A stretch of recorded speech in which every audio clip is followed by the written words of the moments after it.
हूँ इसे विजिट करने के लिए। जब मैंने इसकी डिटेल हिस्ट्री सर्च की तो मुझे पता लगा कि इसे शाहजहाँ ने 1642 में बिल्ड करवाया था। इसके टोटल 3 हिस्से हैं, एक है हियाल बख्श, एक है फरा बख्श और एक है फैज बख्श। इसके अंदर बहुत ज़्यादा फाउंटेन्स हैं जिसकी तादाद 410 है। दोस्तों, हमारे साथ हमारे टूर गाइड मौजूद हैं, वो बाकी की डिटेल हिस्ट्री हमें बताएंगे।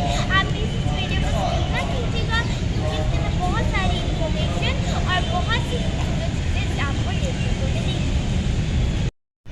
अस्सलाम वालेकुम फ्रेंड्स, ये हमारे टूर गाइड हैं।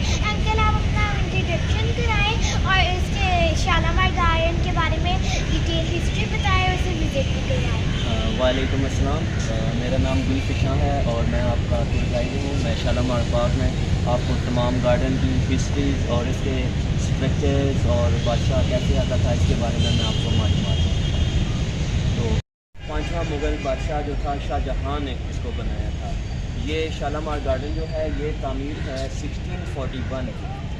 और शाहजहाँ की आपको मालूम है कि बहुत सी तामीरात हैं जिनमें ताज महल है, शालामार गार्डन है, शाही किला में शीश महल और दूसरी अमारात हैं।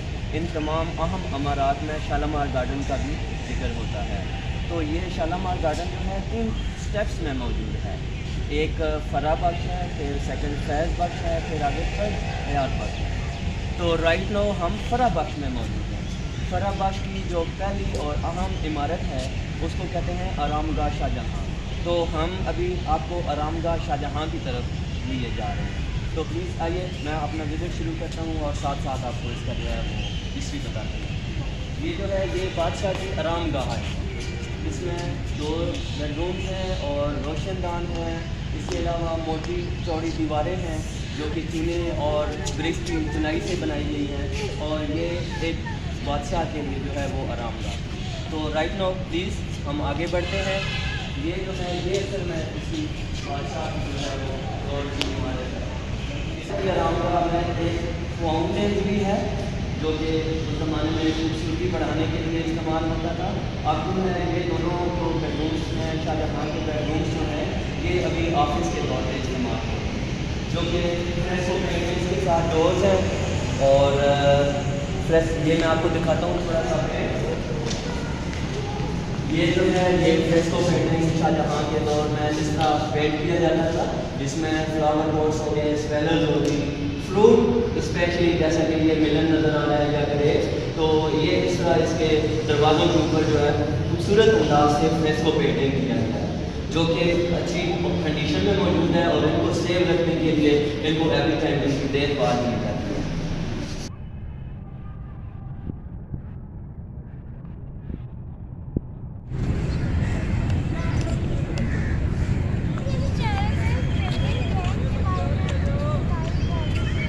ये जो है चारों अतराफ में जो है मुग़ल दौर की जो फरा बख्श में बिल्डिंग्स हैं उसके साथ ये जो हमारे लेफ़्ट साइड पे हैं ये क्वीन का चैम्बर है, ख्वाबगा मलका कहा जाता है। इसके साथ ही अपोजिट में आप वो देखते हैं तो ये जो है ये निकार खाना और फिर आगे जो है ये मरकज़ी बारादरी आ जाती है। ये चारों नहरों की ये सेंट्रल प्लेस है, इसको सेंट्रल पॉइंट कहा जाता है, जहाँ से चारों कैनाल्स का पानी यहाँ पे इकट्ठा होता है। फिर इसको ड्रेन भी किया जाता है। फ्लावर बेड्स जो हैं इनको भी पानी जो है इरिगेट किया जाता है और इस तरह इसकी खूबसूरती में जो है वो एडिशन या इजाफा किया जाता है।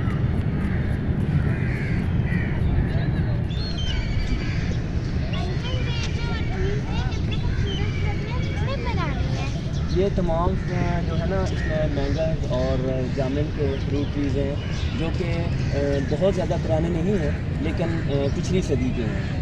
इसमें आम हैं, कुछ पुराने हैं, कुछ जो है वो नए भी लगाए जा रहे हैं, शहतूत नया लगाया जा रहा है।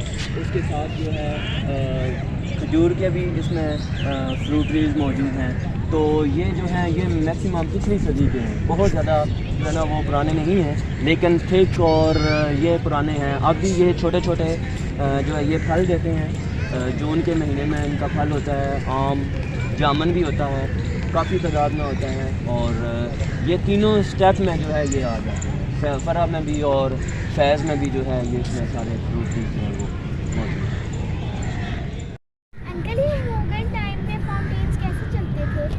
ये बेटा जो है इसको एक हाइड्रोलॉजिस्ट ने जो है राहुल मुल्तूनी, उसने इसका सारा पानी का इंतज़ाम किया था। 100 मील के फासले से मधुपुर विलेज है वाघा बॉर्डर से आगे, वहाँ से नहर लाई गई थी। वो नहर जो थी एक तो गार्डन को इरिगेट करती थी और सेकेंडली इनके फाउंटेन्स चलाने के लिए जो है वो इस्तेमाल की जाती थी। जहाँ ये बादशाह का बेडरूम है, इसके साथ ही बैक साइड में बाहर की तरफ जो है वो वाटर टैंक मौजूद है। कहा जाता है कि वो वाटर टैंक जो था उससे पानी को फ्लो डाउन करवाया जाता था, हाइट से फ्लो डाउन करवाया जाता था, तो इस तरह प्रेशर बनता था और फिर जो है ये फाउंटेन्स चलाए जाते थे। और इस तरह फराबख के फाउंटेन्स चलते थे, फिर 152 ऑन द सेकंड स्टेप फैज़बाग, फिर उसके फाउंटेन्स चलते थे जो कि स्टेप्स में मौजूद है, फिर आगे थर्ड के जो है वो फाउंटेन्स जो है वो चलाए जाते थे। इस तरह तमाम गार्डन के जो है वो फाउंटेन्स जो है वो उस वाटर टैंक की पानी के फ़्लो और प्रेशर से जो है यानी कि ये जो है फाउंटेन्स चलाए जाते हैं। जी, ये फाउंटेन्स वर्किंग कंडीशन में है, फरा के भी फैज़ के भी, लेकिन आजकल चूँकि डेंगू का सीज़न स्टार्ट हो गया है तो इसलिए ये थोड़ा सा जो है ना लोगों की ज़िंदगियों को सेव करने के लिए और इस वजह से जो है इनमें पानी जो है वो नहीं है, फाउंटेन्स वगैरह नहीं चल रहे। अदरवाइज़ जब डेंगू का सीज़न निकल जाता है तो फिर तमाम फाउंटेन्स को भी चलाया जाता है, नहरों में पानी भी रखा जाता है, फिर इसकी जो है वो इस तरह जो है इसके फाउंटेन्स को चलाया जाता है। राइट नो डेंगू के मौसम की वजह से जो है ना ये फाउंटेन जो है वो भी स्टॉप है, नहीं चल रहे।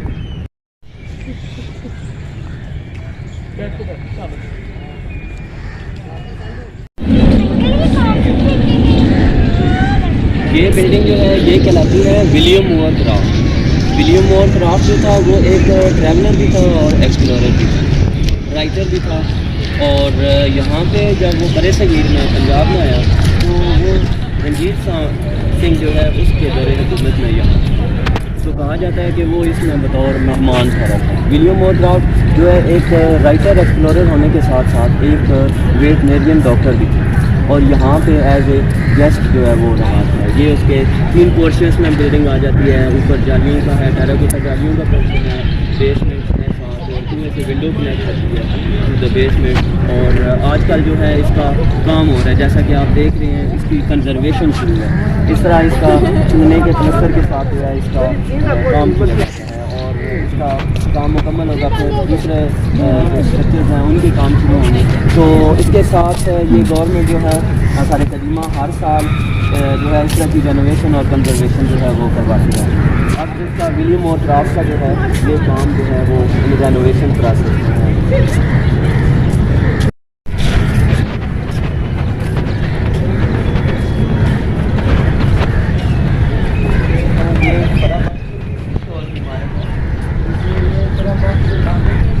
थोड़ा सा नीचे और यहाँ से आप इसकी रेनोवेशन का काम जो है वो हो रहा है, जैसे कि आप देख रहे हैं ये इसका जो है वो काम बना रहे हैं। ये इसी तरह जिस तरह के पुराने पैटर्न होते थे मुग़ल दौर के या जिस तरह सिख दौर की इमारतें हैं तो उसी तरीके के साथ जो है ये काम किया जाता है। ये यहाँ पे जो मेसन हैं या ये स्पेशलिस्ट होते हैं इस तरह के काम करने के, ये इसके साथ कार्विंग करते हैं चूने में और छोटे छोटे आपने देखा ये छोटे छोटे इक्विपमेंट से के साथ काम करते हैं। तो इसकी टाइल मोज़ैक वर्क होता है और फ्रेस्को पेंटिंग होती है और साथ ये जो है चूने का काम होता है। तो ये लोग हैं ये स्पेशलिस्ट होते हैं जो कि इस काम को करने के लिए अपनी सारी तमाम ज़िंदगी सर्व करते हैं। फिर उसके बाद जो है इसका जो वो काम मुकम्मल किया जाता है। और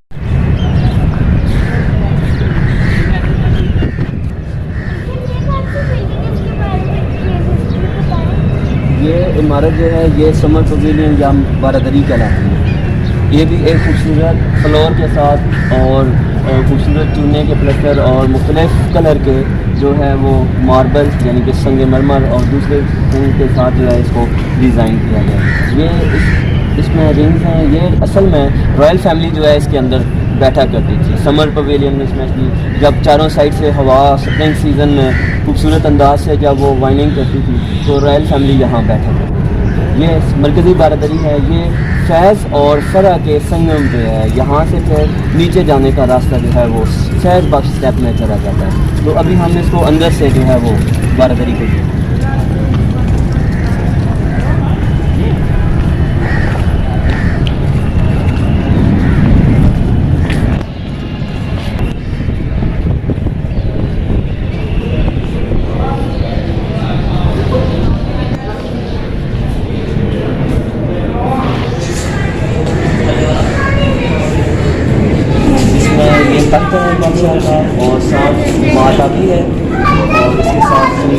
बारादरियाँ सितारों विलेज हैं, साथ में सावन भादों की बारादरियाँ हैं, उसके साथ वहाँ पे वाटरफॉल आ गया। तो ये खूबसूरत जो डेकोरेट किया गया है रॉयल फैमिली के, क्योंकि रॉयल फैमिली इस बारादरी के अंदर बैठा है। इसमें आप देखते हैं तो इस बारादरी में 4 मार्बल हैं, ये मुख्तलिफ नामों के साथ हैं। ये येलो मार्बल है, वाइट मार्बल है, संगे खटू है, संगे मूसा है, संगे बदर है। इसके साथ ही आप ऊपर देखते हैं तो ये रूम्स हैं, टेम्परेरी कर्टन्स किए जाते थे। इसके साथ ही आप ऊपर देखते हैं तो ये तरसीम बंदी है, ये पेंट का, शीशे का और लकड़ी का काम ओरिजिनल मौजूद है, जो कि अभी अपनी अच्छी कंडीशन में मौजूद है। तो ये इसका व्यूदार जो होती है, ये उसका व्यूदार। अभी हम बारादरी में खड़े हैं, जो कि फराबाद में आती है। यहाँ से हम सीढ़ियों के थ्रू जो है वो नीचे फैज़ल बख्श में जाएंगे, जहाँ पे मैं आपको मुख्तलिफ जो स्ट्रक्चर्स हैं उनके बारे में आपको एक्सप्लेन करूँगा। ठीक है, right now this is a good time to going down side to our second floor.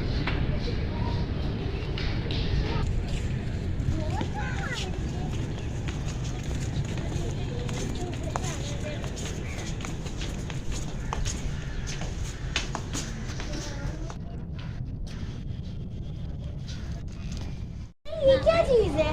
ये जो है इसको कहते हैं आबशार। ये संगे मरमर और संगे मूसा काले पत्थर का जो है ये बना हुआ है। ये एक ही पूरा जो है ना, नीचे से लेके ऊपर तक और राइट टू लेफ्ट एक ही पूरा जो है ये पत्थर है संगे मरमर का। और जो ऊपर नहर भरा होता है वहाँ से पानी इस बारादरी के फ्लोर में आता है, और ये जो स्पेस है यहाँ से झरनों की सूरत में फॉलिंग डाउन करता हुआ इधर ये जो तख्त आ जाता है, इस तख्त के साथ ही नीचे जो है वो फैज़ बख्श तक के इस तालाब में जो है वो चला जाता था। ये जो है ये तख्त है, तख्त शाहजहां का। किंग जो है इस तरह तख्त के ऊपर बैठता था फैज़ बख्श में, और फिर खूबसूरत फुआरे चल रहे होते थे, वहाँ पे उनके खातिंदे बैठे होते थे। ये महाकाबी है, वो सिंगल्स वगैरह और ये जो लोग होते थे ये महाकाबी में होते थे। और फिर जो मेहमान होते थे वो शामिल खानों के बारे में बिठाया जाता था। तो ये जो है ये पूरा फैज़ बख्श में 152 ये तक जो है ये अपनी असली ओरिजिनल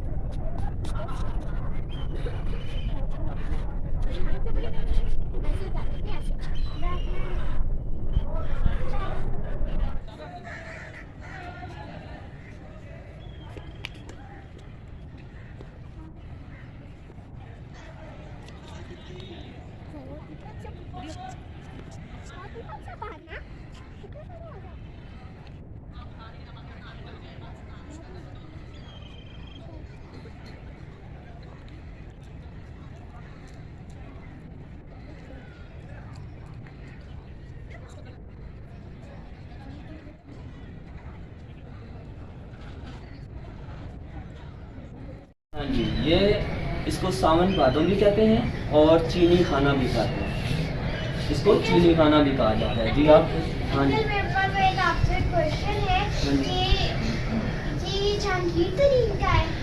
नहीं, जहांगीर तरीन ने ना ही जहांगीर का है, किंग जहांगीर का। ये जो शालामार है ये शाहजहां ने बनवाया था, ये शाहजहां के दौर का है। ये चीनी का नहीं बना हुआ, इसको वैसे चीनी खाना इसलिए कहा जाता है कि ये संगे मरमर का बना हुआ है और पूरा सफ़ेद है, और इसलिए भी इसको चीनी खाना का नाम। सावन भादों क्यों कहते हैं? सावन भादों बेसिकली जो है ना ये महीनों के नाम हैं, बरसात के मौसम को कहा जाता है। ये सावन भादों स्ट्रक्चर इसलिए कहा जाता है कि इनके आपने देखे छोटे छोटे होल्स बने हुए हैं, इन तमाम में कैंडल्स रखी जाती थी, दिए रखे जाते थे। और ये जो शेड बना हुआ है तालाब का पानी फ्लोर में आके, तो ये जो शेड की स्पेस है यहाँ से उसके आगे से फ्रंट से फॉलिंग डाउन करता है, तो जो ही पानी लाइट से नीचे फर्श के ऊपर गिरता था तो वो एक कम्बिनेशन हो जाता था पानी का और लाइट का, या सूरज की रोशनी का और पानी का। तो उस वजह से फिर मुग़ल शाहजहां जो है वो इसको सावन भादों का नाम देते हैं, यानी कि जो पानी गिर रहा है वो बरसात, और जो सूरज नीचे कैंडल्स और ऑयल लैंप्स होते थे वो उसको यानी कि धूप का, सन शाइनिंग का जो है वो कहा गया। तो ये पूरा सावन भादों है। यहाँ से तालाब का पानी फ्लोर से आके तो फर्श के ऊपर गिरता था, 5 फाउंटेन चलाए जाते थे। फिर आगे ये जो वाफ है यहाँ से नीचे थर्ड स्टेप यानी कि हयात बख्श में जो है वो चला जाता था। तो ये एक, इसलिए इसको सावन भादों का भी जो है वो नाम दिया जाता है। ये सारा संगमरमर और काले पत्थर यानी संग मूसा का जो है वो इसमें काम मौजूद है। ये अपनी अच्छी कंडीशन और ओरिजिनल हालत में बेहतरीन मौजूद है। ये इसको सावन भादों कहा जाता है। अंकल, इसमें कौन कौन सा मटेरियल इस्तेमाल किया गया है? हाँ जी, इसमें मुख्तलिफ जो है ना वो मटेरियल इस्तेमाल हुए हैं, जैसे कि लाइम, चूना और उसके साथ ब्रिक्स, उसके साथ पटसन, फिर संगमरमर के पत्थर, छोटे और बड़े साइज़ की टाइलें इस्तेमाल की गई हैं। फिर इसके बाद सुरख पत्थर, ये जो जयपुर का आपको तमाम अराउंड में नज़र आ रहा है ये, और फिर संगमरमर, फिर 3 से 4 मार्बल जो स्पंदरी के फ्लोर में है ये इसमें इस्तेमाल किए गए। उस ज़माने में ये जो है ये इस तरह इसको डिज़ाइन किया गया और इस तरह जो है इसका तामीर हुआ। चूना और पटसन के इस्तेमाल से ये चीज़ें चुनाई में इस्तेमाल की। फिर आ जाता है इसका लकड़ी का काम। जो देवदार की जो लकड़ी है उसके ऊपर पेंट भी किया जाता था, उसमें छोटे छोटे पीस करके डिज़ाइन बनाए जाते थे और उसमें शीशे जड़े जाते थे। तो इस तरह इसमें मटेरियल्स में फिर देवदार की लकड़ी का भी जो है वो काम किया जाता था। फिर इसमें प्लांटेशन का काम किया जाता था। फिर इसके जो फाउंटेन्स हैं उनका जो वायर है उसमें टेराकोटा पाइप का इस्तेमाल किया जाता है। तो इस तरह जो है इसकी तामीर मुकम्मल की गई। ये शाही किला से कुछ किलोमीटर के फासले पर है, तो वो यहाँ पे सैर के लिए आते थे, फिर यहाँ से जो है वो कम बैठ करके तो वापस चलते थे। अंकल, हमने फैज़ और फराबख्श तो देख लिया, लेकिन ये तीसरा हिस्सा है याद बख्श, इसके बारे में कुछ हमें डिटेल से बताएं। जी, फराबख्श, फैज़ बख्श और शालामार बाग का ये तीसरा जो स्टेप है इसको हयात बख्श कहा जाता है। इसमें ही बादशाह दाखिल होता था और इसी में से बादशाह वापस अपने शाही किला में चला जाता है। इसमें एक ही इमारत है जिसे शाम में दौलत खाना कहा जाता है। ये भी उसी तरह जो है 4 मार्बल्स के साथ जो है वो इसको डेकोरेट किया गया है, यानी कि 4 नहरों के साथ इसको डेकोरेट किया गया, जिसमें 153 फाउंटेन्स हैं इसमें हयात बख्श करती है। तो ये इसका थर्ड पोर्शन जो है वो आ जाता है। सावन भादो जो है ये इसके थर्ड पोर्शन में और सेकंड में दोनों में जो है वो रिलेट करता है। और हयात बख्श में भी उसी तरह पुराने आम और जामुन के जो है वो दरख्त लगाए गए हैं, साथ कुछ खजूर के भी हैं। और इसमें ही मशरकी दरवाज़ा यानी कि दाखिली दरवाज़ा जहाँ से वो इंटर हो के आते थे, फिर मगरबी दरवाज़ा यानी कि लाहौर की तरफ। ये शालामार गार्डन जो है शाही किला से शुमाल की जानब था उस ज़माने में, और पुराना जो लाहौर है, अंदरून लाहौर है, उससे ये बाहर था। तो वो इस तरह यहाँ पे शहर के लिए आते थे। तो जो मगरबी दरवाज़ा था वहाँ से वो बैक करते हुए वापस अपने शाही किला की तरफ चले गए। अंकल, आपका बहुत बहुत शुक्रिया, आपने इस शालामार गार्डन को हमें विजिट भी कराया और इसकी डिटेल हिस्ट्री भी बताई। Friends, I hope you like this video.